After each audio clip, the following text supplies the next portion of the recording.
বন্ধুরা, গোটা বিশ্বে একটা প্রবাদ বাক্য আছে যে আজকের দিনে ইসলাম গ্রহণকারী ব্যক্তিদের নিজেদের প্রয়োজন অনুসারে যখন তখন যাকে তাকে আব্বু বানাতে পারে, যেমনটা ভাই বানায়।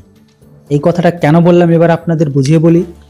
এই মুহূর্তে ভারতকে নিউক্লিয়ার হামলার হুমকি দিল পূর্ব পাকিস্তানের প্রাক্তন সেনাকর্তার মন্তব্য। হ্যাঁ বন্ধুরা, পূর্ব পাকিস্তানের প্রাক্তন সেনাকর্তার মন্তব্যে তোলপাড়। বাংলাদেশ থেকে পরমাণু হামলার হুমকি, পাকিস্তানের সাহায্যের সম্ভাবনা নিয়ে চর্চা হচ্ছে এখন তুঙ্গে।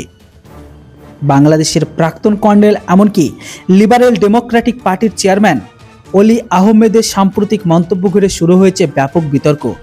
তিনি ভারতকে সরাসরি পরমাণু হামলার হুমকি দিয়েছে। তার বক্তব্য উঠে এসেছে এটাই যে পাকিস্তান পরোক্ষ সাহায্যের প্রসঙ্গ, যা আন্তর্জাতিক মহলে নতুন প্রশ্নের জন্ম দিয়েছে।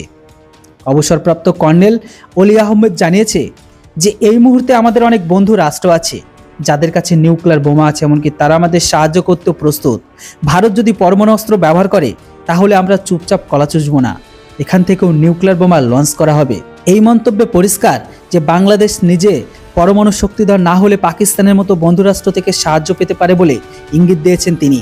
কর্নেলের বক্তব্যে পাকিস্তানের সঙ্গে বাংলাদেশের ঘনিষ্ঠতা আর পরমাণু অস্ত্রের সম্ভাব্য চুক্তির ইঙ্গিত রয়েছে।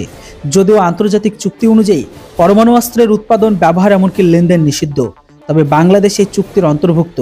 তবুও এই পাকিস্তানের সাহায্যে গোপন অস্ত্র ভাণ্ডার তৈরির সম্ভাবনার কথা আন্তর্জাতিক মহলে আলোচনা শুরু হয়েছে। অলি আহমেদ 1971 সালে বাংলাদেশের স্বাধীনতা যুদ্ধে অংশ নিয়েছিল, এমনকি সাহসিকতার জন্য বীর বিক্রম খেতাব ভূষিত হয়েছিল। তবে বর্তমানে পাকিস্তানকে বন্ধু সম্বোধন করে ভারতকে হুমকি দিয়ে তিনি নিজের দেশের ইতিহাস ভুলে যাচ্ছেন বলে মনে করছেন বিশ্লেষকরা।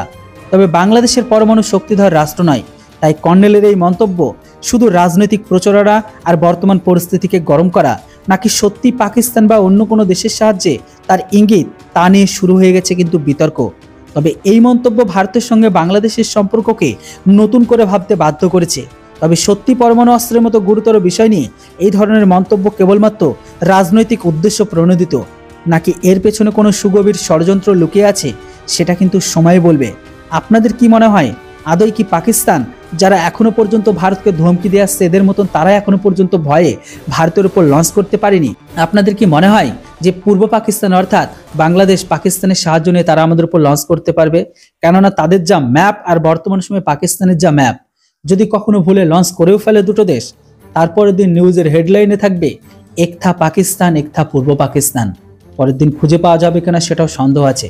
যেটা হোক, এর উপর আপনাদের কি মতামত সেটা অবশ্যই কমেন্ট বক্সে লিখে জানান। Thanks for watching.